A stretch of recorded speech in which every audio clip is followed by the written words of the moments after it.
Aunt Cynthy Dallett. A short story by Orne Jewett. No, said Mrs. Hand, speaking wistfully. No, we never were in the habit of keeping Christmas at our house. Mother died when we were all young. She would have been the one to keep up with all new ideas. But father and grandmother were old-fashioned folks. And well, you know how it was then, Miss Pendexter. Nobody took much notice of the day except to wish you a Merry Christmas. They didn't do much to make it merry, certain, answered Miss Pendexter. Sometimes nowadays I hear folks complaining of being overtaxed with all the Christmas work they have to do. Well, others think that it makes a lovely chance for all that really enjoys giving. You get an opportunity to speak your kind feelin' right out, answered Mrs. Hand with a bright smile.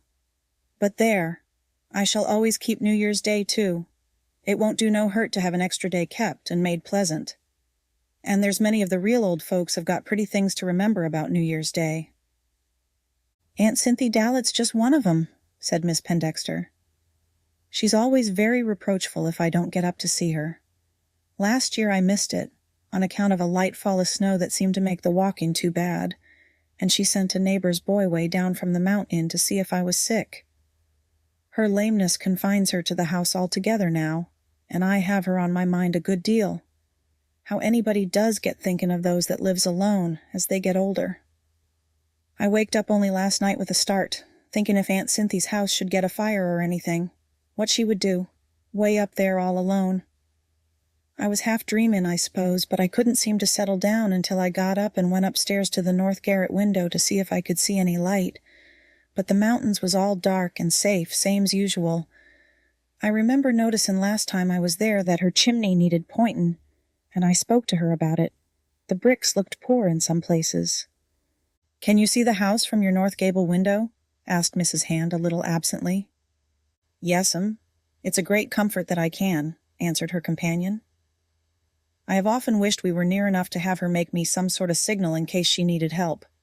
I used to plead with her to come down and spend the winters with me, but she told me one day I might as well try to fetch down one of the old hemlocks, and I believe it was true." "Your Aunt Dallett is a very self-contained person," observed Mrs. Hand. "Oh, very," exclaimed the elderly niece with a pleased look. "Aunt Cynthy laughs and says she expects the time will come when age'll compel her to have me move up and take care of her, and last time I was there she looked up real funny and says, 'I do know, Abby, I'm most afeard sometimes that I feel myself beginning to look forward to it.' 'Twas a good deal, comin' from Aunt Cynthy, and I so esteemed it." "She ought to have you there now," said Mrs. Hand. "You'd both make a savin' by doin' it, but I don't expect she needs to save as much as some. There, I know just how you both feel. I like to have my own home and do everything just my way, too." And the friends laughed and looked at each other affectionately. "There was old Mr. Nathan Dunn, left no debts and no money when he died," said Mrs. Hand. "'Twas over to his niece's last summer. He had a little money in his wallet, and when the bill for funeral expenses come in, there was just exactly enough. Some item or other made it come to so many $84, and lo and behold, there was 84 cents in a little separate pocket beside the neat fold of bills, as if the old gentleman had known beforehand. His niece couldn't help laughing to save her. She said the old gentleman died as methodical as he lived. She didn't expect he had any money and was prepared to pay for everything herself. She's very well off." "'Twas funny, certain," said Miss Pendexter. "I expect he felt comfortable knowing he had that money by him. 'Tis a comfort when all's said and done, 'specially to folks that's gettin' old." A sad look shadowed her face for an instant, and then she smiled and rose to take leave, looking expectantly at her hostess to see if there were anything more to be said. "I hope to come out square myself," she said by way of farewell pleasantry, "but there are times when I feel doubtful." Mrs. Hand was evidently considering something, and waited a moment before she spoke. "Suppose we both walk up to see your Aunt Dallett, New Year's Day, if it ain't too windy and the snow keeps off," she proposed. "I couldn't rise the hill if it was a windy day. We could take a hearty breakfast and start in good season. I'd rather walk than ride. The road's so rough this time of year." "Oh, what a person you are to think of things. I did so dread going way up there all alone," said Abby Pendexter. "I'm no hand to go off alone, and I had it before me, so I really got to dread it. I do so enjoy it after I get there, seeing Aunt Cynthy, and she's always so much better than I expect to find her." "Well, we'll start early," said Mrs. Hand cheerfully, and so they parted. As Miss Pendexter went down the footpath to the gate, she sent grateful thoughts back to the little sitting room she had just left. "How doors are opened!" she exclaimed to herself. "Here I've been so poor and distressed at beginning the year with nothing, as it were, that I couldn't think of even going to make poor old Aunt Cynthy a friendly call. I'll manage to make some kind of a little pleasure, too, and something for dear Miss Hand. Use what you've got, Mother always used to say when every sort of an emergency come up, and I may only have wishes to give, but I'll make 'em good ones." The first day of the year was clear and bright, as if it were a New Year's pattern of what winter can be at its very best. The two friends were prepared for changes of weather, and met each other well wrapped in their winter cloaks and shawls, with sufficient brown barège veils tied securely over their bonnets. They ignored for some time the plain truth that each carried something under her arm. The shawls were rounded out suspiciously, especially Miss Pendexter's, but each respected the other's air of secrecy. The narrow road was frozen in deep ruts, but a smooth-trodden little footpath that ran along its edge was very inviting to the wayfarers.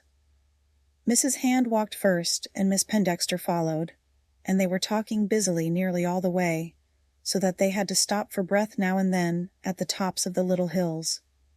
It was not a hard walk. There were a good many almost level stretches through the woods, in spite of the fact that they should be a very great deal higher when they reached Mrs. Dallett's door. "I do declare what a nice day it is and such pretty footin'," said Mrs. Hand with satisfaction. "Seems to me as if my feet went of themselves. Generally I have to toil so when I walk that I can't enjoy nothin' when I get to a place." "It's partly this beautiful bracin' air," said Abby Pendexter. "Sometimes such nice air comes just before a fall of snow. Don't it seem to make anybody feel young again and to take all your troubles away?" Mrs. Hand was a comfortable, well-to-do soul who seldom worried about anything, but something in her companion's tone touched her heart, and she glanced sidewise and saw a pained look in Abby Pendexter's thin face. It was a moment for confidence. "Why, you speak as if something distressed your mind, Abby," said the elder woman kindly. "I ain't one that has myself on my mind as a usual thing, but it does seem now as if I was going to have it very hard," said Abby. "Well, I've been anxious before." "Is it anything wrong about your property?" Mrs. Hand ventured. "Only that I ain't got any," answered Abby, trying to speak gaily. "'Twas all I could do to pay my last quarter's rent, $12. I sold my hens, all but this one that had run away at the time, and now I'm carrying her up to Aunt Cynthy, roasted just as nice as I know how." "I thought you was carrying something," said Mrs. Hand in her usual tone. "For me, I've got a couple of my mince pies. I thought the old lady might like 'em, one we can eat for our dinner and one she shall have to keep." "But weren't you unwise to sacrifice your poultry, Abby? You always need eggs, and hens don't cost much to keep." "Why, yes, I shall miss 'em," said Abby, "but you see I had to do every way to get my rent money. Now the shop's shut down. I haven't got any way of earning anything, and I spent what little I've saved through the summer." "Your Aunt Cynthy ought to know it and ought to help you," said Mrs. Hand. "You're a real foolish person, I must say. I expect you do for her when she ought to do for you." "She's old, and she's all the near relation I've got," said the little woman. "I've always felt the time would come when she'd need me, but it's been her great pleasure to live alone and feel free. I shall get along somehow, but I shall have it hard. Somebody may want help for a spell this winter, but I'm afraid I shall have to give up my house. 'Tain't as if I owned it. I don't know just what to do, but there'll be a way." Mrs. Hand shifted her 2 pies to the other arm and stepped across to the other side of the road where the ground looked a little smoother.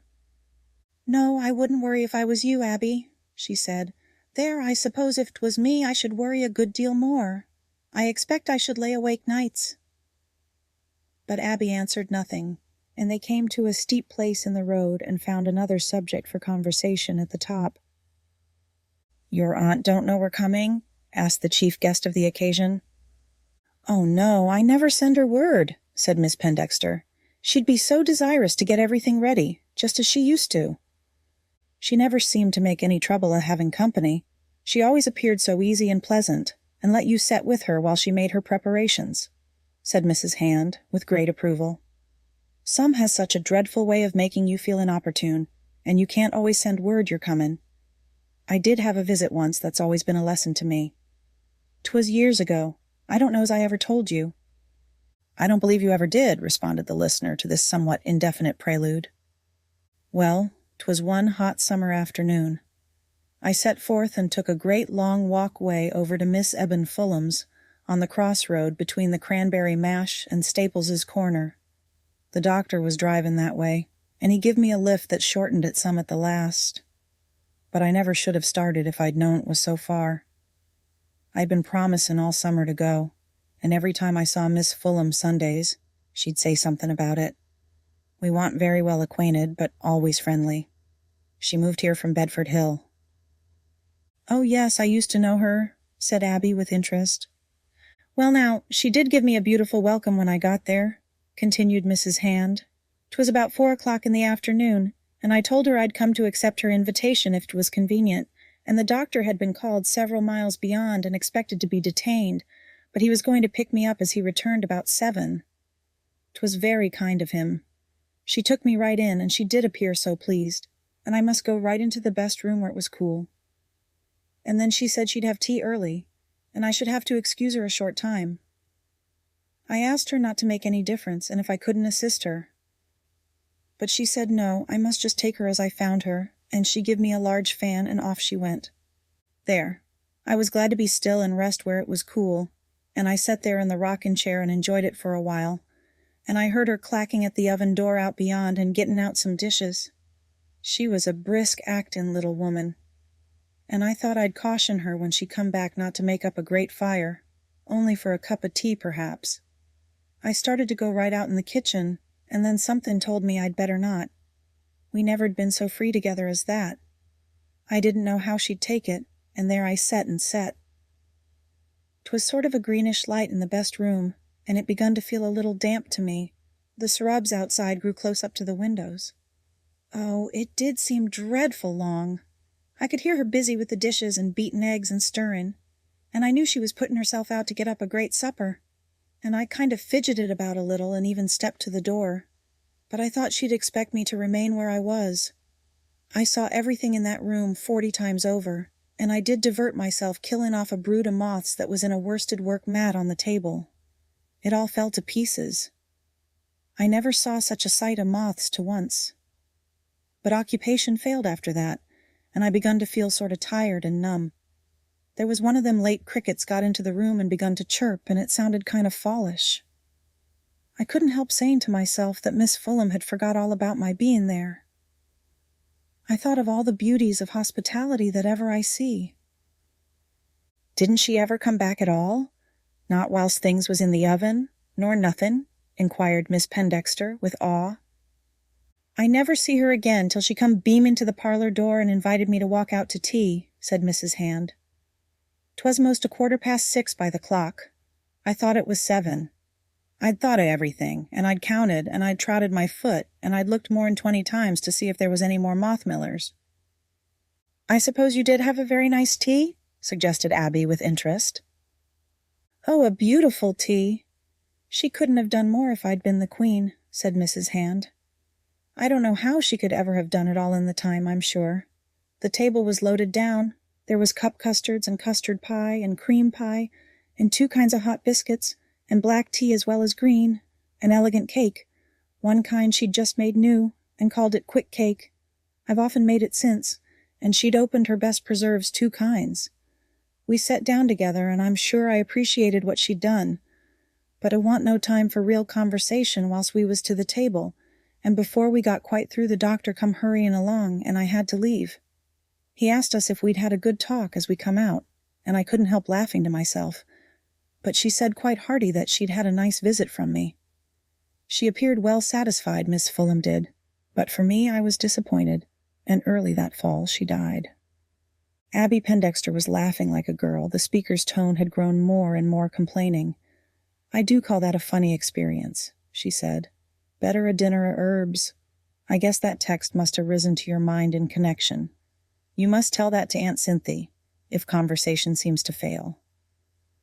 And she laughed again, but Mrs. Hand still looked solemn and reproachful. "Here we are. There's Aunt Cynthy's lane right ahead, there by the great yellow birch," said Abby. "I must say, you've made the way seem very short, Miss Hand." Old Aunt Cynthia Dallett sat in her high-backed rocking chair by the little north window, which was her favorite dwelling place.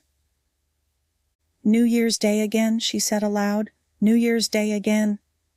And she folded her old bent hands and looked out at the great woodland view and the hills without really seeing them.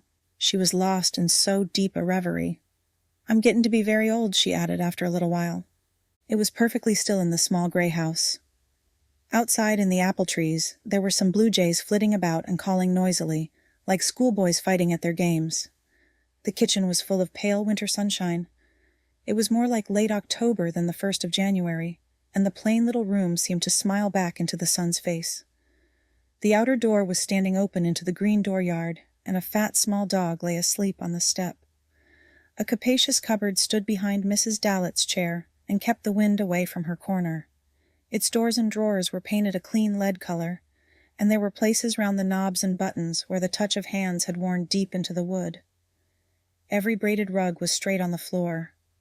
The square clock on its shelf between the front windows looked as if it had just had its face washed and been wound up for a whole year to come. If Mrs. Dallett turned her head, she could look into the bedroom, where her plump feather bed was covered with its dark blue homespun winter quilt. It was all very peaceful and comfortable, but it was very lonely. By her side, on a light stand, lay the religious newspaper of her denomination, and a pair of spectacles whose jointed silver bows looked like a funny two-legged beetle cast helplessly upon its back. "New Year's Day again," said old Cynthia Dallett. Time had left nobody in her house to wish her a happy new year. She was the last one left in the old nest. "I'm getting to be very old," she said once more. It seemed to be all there was to say. She was keeping a careful eye on her friendly clock, but it was hardly past the middle of the morning, and there was no excuse for moving. It was the long hour between the end of her slow morning work and the appointed time for beginning to get dinner. She was so stiff and lame that this hour's rest was usually most welcome, but today she sat as if it were Sunday, and did not take up her old shallow splint basket of braiding rags from the side of her footstool. "I do hope Abby Pendexter'll make out to get up to see me this afternoon as usual," she continued. "I know 'tain't so easy for her to get up the hill as it used to be, but I do seem to want to see some of my own folks. I wish I'd thought to send her word I expected her when Jabez Hooper went back after he came up here with the flour. I'd like to have had her come prepared to stop 2 or 3 days." A little chickadee perched on the windowsill outside and bobbed his head sideways to look in, and then pecked impatiently at the glass. The old woman laughed at him with childish pleasure and felt companioned. It was pleasant at that moment to see the life in even a bird's bright eye. "Sign of a stranger," she said, as he whisked his wings and flew away in a hurry. "I must throw out some crumbs for him. It's getting to be hard pickin' for the staying birds." She looked past the trees of her little orchard now with seeing eyes, and followed the long forest slopes that led downward to the lowland country. She could see the 2 white steeples of Fairfield village, and the map of fields and pastures along the valley beyond, and the great hills across the valley to the westward. The scattered houses looked like toys that had been scattered by children. She knew their lights by night, and watched the smoke of their chimneys by day. Far to the northward were higher mountains, and these were already white with snow. Winter was already in sight, but today the wind was in the south, and the snow seemed only part of a great picture. "I do hope the cold'll keep off a while longer," thought Mrs. Dallett. "I don't know how I'm going to get along after the deep snow comes." The little dog suddenly waked as if he had had a bad dream, and after giving a few anxious whines he began to bark outrageously. His mistress tried, as usual, to appeal to his better feelings. "'Tain't nobody, Tiger," she said. "Can't you have some patience? Maybe it's some foolish boys that's ranging about with their guns." But Tiger kept on. and even took the trouble to waddle in on his short legs, barking all the way. He looked warningly at her, and then turned and ran out again. Then she saw him go hurrying down to the bars, as if it were an occasion of unusual interest. "I guess somebody is comin'. He don't act as if it were a vagrant kind of noise. Must really be somebody in our lane." And Mrs. Dallett smoothed her apron and gave an anxious housekeeper's glance round the kitchen. None of her state visitors, the minister or the deacons, ever came in the morning. Country people are usually too busy to go visiting in the forenoons. Presently 2 figures appeared where the road came out of the woods. The 2 women already known to the story, but very surprising to Mrs. Dallett. The short, thin one was easily recognized as Abby Pendexter, and the taller, stout one was soon discovered to be Mrs. Hand. Their old friend's heart was in a glow. As the guests approached, they could see her pale face with its thin white hair framed under the close black silk handkerchief. "There she is at her window smilin' away," exclaimed Mrs. Hand. But by the time they reached the doorstep, she stood waiting to meet them. "Why, you 2 dear creatures," she said with a beaming smile. "I don't know when I've ever been so glad to see folks comin'. I had a kind of left all alone feeling this mornin', and I didn't even make bold to be certain of you, Abby, though it looked so pleasant. Come right in and set down. You're all out of breath, ain't you, Miss Hand?" Mrs. Dallett led the way with eager hospitality. She was the tiniest little bent old creature. Her handkerchiefed head was quick and alert, and her eyes were bright with excitement and feeling, but the rest of her was much the worse for age. She could hardly move, poor soul, as if she had only a make-believe framework of a body under a shoulder shawl and thick petticoats. She got back to her chair again, and the guests took off their bonnets in the bedroom and returned discreet and sedate in their black woolen dresses. The lonely kitchen was blessed with society at last, to its mistress's heart's content. They talked as fast as possible about the weather, and how warm it had been walking up the mountain, and how cold it had been a year ago, that day when Abby Pendexter had been kept at home by a snowstorm and missed her visit. "And I ain't seen you now since the 28th of September, but I've thought of you a great deal, and looked forward to comin' more'n usual," she ended, with an affectionate glance at the pleased old face by the window. "I've been wanting to see you, dear, and wonderin' how you was gettin' on," said Aunt Cynthy kindly. "And I take it as a great attention to have you come today, Miss Hand," she added, turning again towards the more distinguished guest. "We have to put one thing against another. I should hate dreadfully to live anywhere except on a high-hill farm, Cordon as I was born and raised. But there ain't the chance to neighbor that town folks has, and I do seem to have more lonely hours than I used to when I was younger. I don't know, but I shall soon be getting too old to live alone." And she turned to her niece with an expectant, lovely look, and Abby smiled back. "I often wish I could run in and see you every day, Aunt," she answered. "I have been saying so to Mrs. Hand." "There, how anybody does relish company when they don't have but a little of it," exclaimed Aunt Cynthia. "I am all alone today. There is going to be a shootin' match somewhere the other side of the mountain, and Johnny Foss, that does my chores, begged off to go when he brought the milk unusual early this mornin'. Generally he's about here all the forepart of the day, but he don't go off with the boys very often, and I like to have him have a little sport. 'Twas New Year's Day anyway. He's a good, stiddy boy for my wants." "Why, I wish you Happy New Year, Aunt," said Abby, springing up with unusual spirit. "Why, that's just what we come to say, and we like to have forgot all about it." She kissed her aunt, and stood a minute holding her hand with a soft, affectionate touch. Mrs. Hand rose and kissed Mrs. Dallett too, and it was a moment of ceremony and deep feeling. "I always like to keep the day," said the old hostess, as they seated themselves and drew their splint-bottomed chairs a little nearer together than before.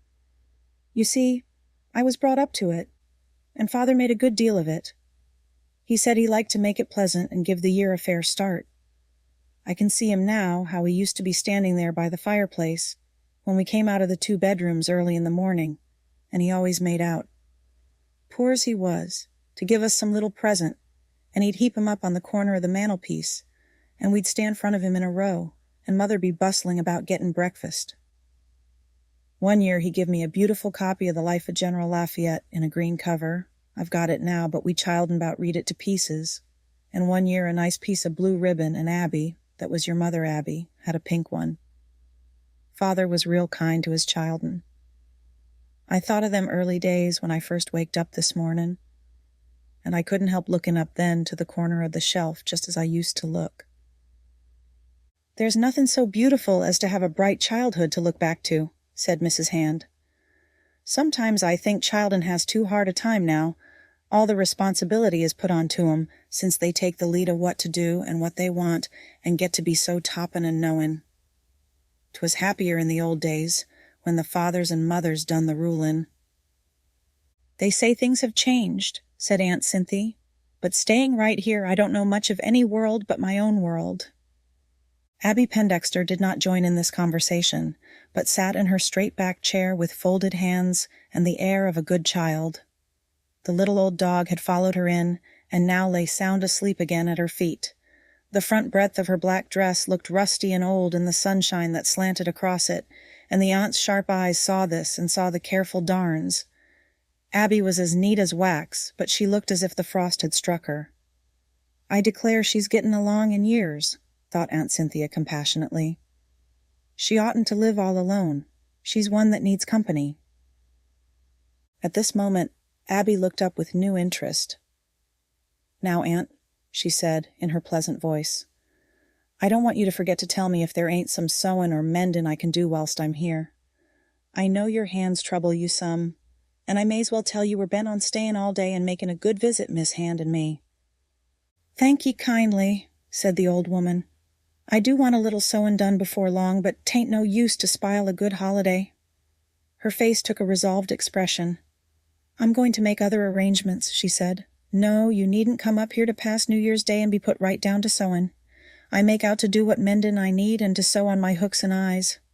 I get Johnny Foss to thread me up a good lot of needles every little while, and that helps me a good deal.